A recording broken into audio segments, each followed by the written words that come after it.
welcome to another edition of Your County at Work, the show that brings you to the front lines of hardworking men and women of Newcastle County government. Today I'm happy to tell you that Sergeant Wesley Reynolds and Officer First Class Jarian Cumberbatch of the Police Department for Newcastle County are in the NCCTV studio today to talk about the latest happenings in their office.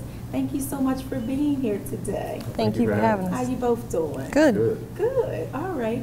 Well, I'm excited. We're going to be talking about the Citizens Police Academy as one of our topics today. So I guess let's start first by sharing with our viewing audience. I introduced you, but if you would let the audience know how long you've been on the force and all that good stuff. Well, as she said, I'm Officer First Class Jarian Cumberbatch. I've been a police officer for 17 years. I've been at the county for the last 10 and have been assigned to the Community Services Unit for the past 4 years. Okay. And I am Sergeant Wesley Reynolds. I have been with Newcastle County Police I started my 22nd year, July 11th. I've had a great career, and I am the supervisor for the Community Services Unit. Okay, all right. So let's talk about the Citizens Police Academy. Okay. When did it first get started? Citizen Police Academy has been going on, I believe it originated back in the 2000s.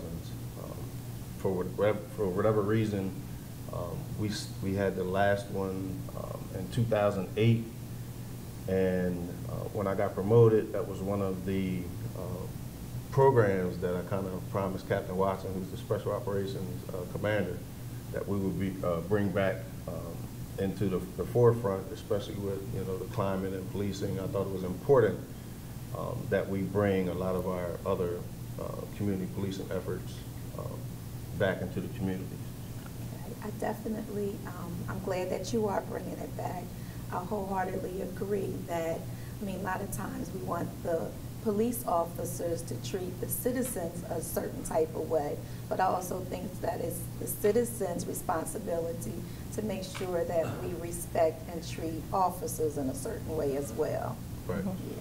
And I think the Citizen Police Academy, Officer Cumberbatch may agree, it does that. It kind of gives the community, it gives the police officers, many of our certified instructors who instruct in the Citizens Police Academy, gives them opportunity to work together so that they get to see the inner workings of the police department. And it also gives them an opportunity to be in our shoes for a little while so we can see it from the other side. Okay. So when is it going to start? The 20th Citizens Police Academy begins Tuesday, September 15th. Right now we're still accepting applications until September 1st. That's the closing date. So please go to our website. The website is www.nccpd.com. The application is on there. It's downloadable. Fill it out and get it in, because we get a lot of applications and we only take 25 positions. So it's imperative that if you want to be a part of it, you get that application in as soon as possible. What are the requirements of someone being a part of the academy? Well, you have to be at least 18 years of age. Once they submit the application, we sit down and we review. There is a background check done as well. And we'd like to get someone from every area in the county. So we're not just getting Newcastle people or Hockessin people. We want every area represented in the class so that they can take that information back to their communities. Okay. So you said it begins on September the 15th. How long is the class? It's a 9-week program. It's every Tuesday evening from 6 p.m. to 9 p.m. And we try to stay on schedule. This past one, the 19th Police Academy, a lot of information was so good, and the members were so engaged that we kind of went over, but that's a good thing. But we try to stick to those 3 hours because we know people's time is important, so we try to really stick to the allotted time. Okay. And the classes are going to be held where? At Newcastle County headquarters. Towards the end of the 9 weeks, there will be more of a hands-on practical portion of it, and that's going to be out on the road. But if the location needs to change for scheduling, the class will know that ahead of time. But most of the classes are at Newcastle County headquarters. Now, when you say out on the road, so they will be in the cars driving with the police officer? Well, they don't do any driving, but what we did practical exercises down at the Blue Diamond Park down off of Route 13. And what they actually will do is they will actually ride in the front with a police officer. They'll do some car stops and actually, get to interact with, an irate driver, get to interact with someone who may have warrants. But it's all, again, just to let them learn, to give a small tidbit of what we kind of go through, during our career. So. Now, is this only held once a year?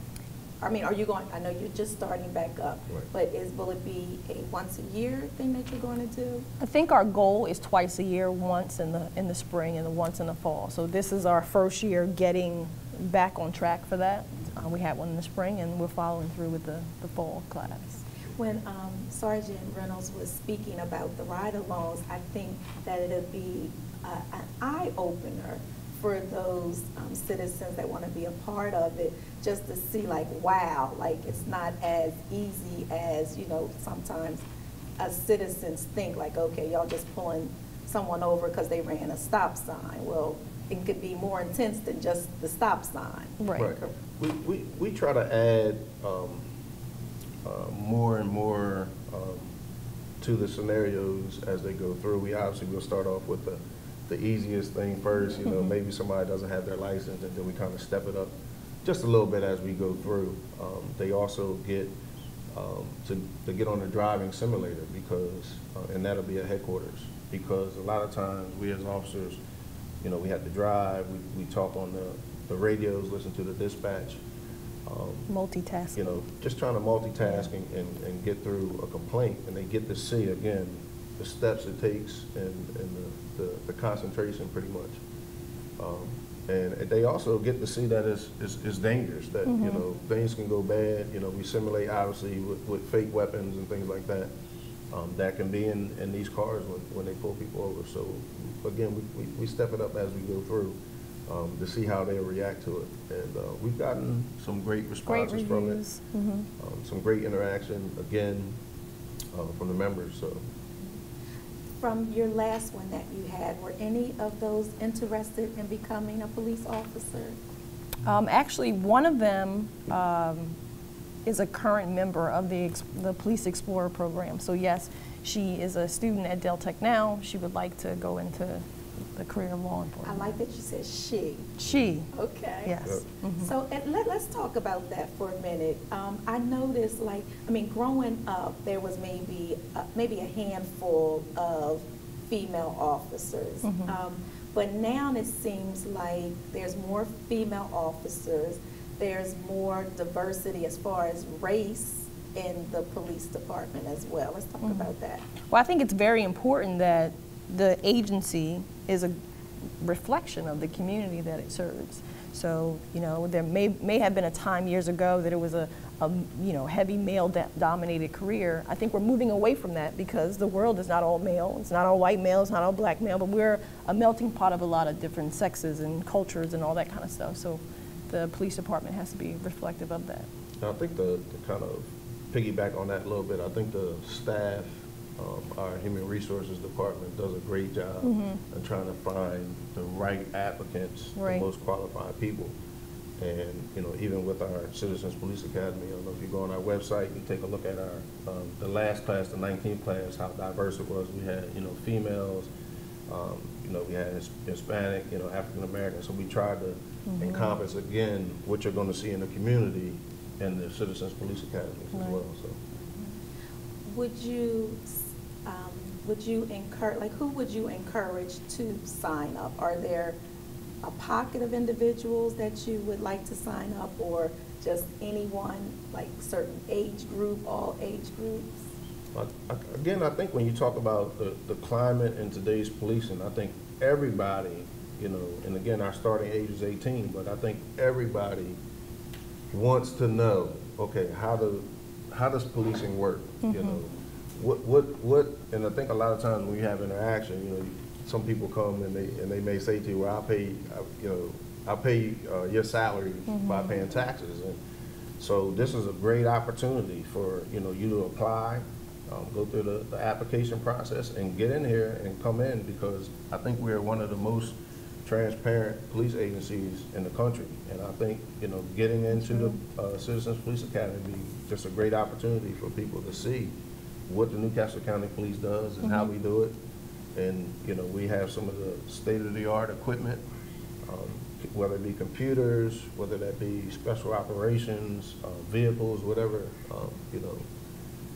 you may be interested in knowing why we have it or how we obtained it. I think this is a great opportunity to get into the academy. I'm excited to be a part of Newcastle County because a lot of things that, you mentioned the technology that we have. A lot of times when you're watching national television, you see other states doing or trying to do what we're already doing. So it's like we're already on the map, and some states are trying to catch up with us. Right. I think if my captain would probably be a little disappointed if I didn't mention. Our mission statement is community policing. That's what we do, and I think a lot of other agencies, like you said, are just starting to do community policing. We've been doing it now. I've been in community services myself for at least 6 years. I was part of the Police Athletic League, which is part of community services. So we've been doing it, for years now, and we are not really changing what we do. We're just kind of enhancing, I think, what we do. True. That's true. Now, at the academy, will the citizens will they use real guns or simulators? What will they are real firearms. However, they have been modified so that they can be used in a scenario-based type of training. It's called the FATS machine. It's a room where they have a screen in front of them. They're given a scenario and they have to react to the scenario. So yes, the gun looks and feels real, but it's been modified so it doesn't actually shoot real ammunition. Okay. And again, Officer Warner, who is our actual range instructor, is actually the instructor for the Citizens Police Academy. So, again, the citizens are going to get top of the line instruction. All of our instructors that participate in this are all certified instructors. They've gone through school to instruct, so, and they actually instruct in our police academies as well. So they're not getting like just somebody off the street. They're getting, professional top of the line. And I think it's very important to mention, not only do they get that training, but prior to them going into that room, they learn about, use of force and things like that. We don't just throw them in a room and say, okay, here's a gun, and throw them in a scenario. They have to understand how we are trained and what we have to consider with each situation. Okay, so let's recap. Let's talk about the dates, the times, and how long the academy is. Okay. Well, again, the Citizens Police Academy is going to start Tuesday, September 15th. It's a 9-week program. It's only on Tuesdays. We like to start on time. Again, we begin at 6 p.m. and we end at 9 p.m. Again, if we go over, it's usually because the content is just so good that people want to stay. We had, people from the last class, the 19th, who just didn't want to leave. Again, there's a 9-week program, and then we have the graduation at the 10-week program. And if you go online on our website, you can see some testimonials and things like that from the members of the last class. One being one of the top doctors in the state of Delaware, who was actually in our Citizens Police Academy. So please go to the website, the www.nccpd.com. It's a free program. You don't have to pay for it. And again, included in all of this is the practical training, and also you're getting, again, some of the top instructors in the state of Delaware when it comes to policing with the county police. It's free, but what it does cost you is your commitment every Tuesday from 6 to 9. We like to stress in the beginning that we want you to view it as a commitment. We don't want you to come for the first 2 classes and then kind of don't come back anymore. We want you to come for each of the 9 weeks and experience the whole program. Okay, all right. Is there anything else that you want to get across before we end? Well, yeah, I actually want to put some information out about the Police Explorers program. It's not brand new. It's been out there for some time. There is no open and ending deadlines for application. It's open enrollment. It is for kids that are 14 that have finished the 8th grade to the age of 20. We have a sincere interest in law enforcement. We meet twice a month, every second Saturday and fourth Wednesday. They learn about all things law enforcement. We would like to see it used as a recruiting tool. You know, we can get them really that young and before they make the mistakes that alter the rest of their lives, for them to actually come and explore a little bit about law enforcement and get locked in and actually want to do it as a career. Okay, is that information as well on our website? It is, yes. If you go into the, I'm sorry, I'm interrupting. If you go into the, again, the police website, go into under community programs, and you'll find a list of all of our wonderful programs that we offer in community services. That's just community services alone. And this is how, you know, this works and how important it is like Jerry has said, we had a member from the Citizens Police Academy who now is part of the Explorers Post. So, you know, that just goes to show how those community service programs kind of link up and yes. work together. So. Definitely. Very good. I want to encourage our viewers that a lot of times, you know, we sit back and say, well, what is it that I can do to make my community better? Well, I believe that this is one of the things that you can do is apply to become a citizen for the Citizens Police Academy. Once again, it's starting right around the corner, September the 15th. So be proactive, go online and fill out the application to be submitted. And as well as for the youth, I think it's very important that we encourage our youth, if they want to be a part of a great team of people, to get them started early. I like that because I know, like, normally when you're young, you kind of know what you want to be, or if not, to explore at a young age, to get different ideals of what you would like to be. And I think that becoming a police officer is definitely an awesome way to give back to the community. So I want to thank the two of you personally for all that you do in the community. You're welcome. Thank you. Okay, that brings us to a conclusion of another episode of Your County at Work. I hope you learned something today. Please keep tuned to NCCTV to learn more about your local government, Newcastle County. For County Executive Tom Gordon, Executive Producer Jim McDonald, Director Tony Prado, and the NCCTV crew members, Josue Ortega, Steve Berg, Lisa Lancaster, and Rob Paolo. Thank you so much for watching. This is Wayna Dobson signing off.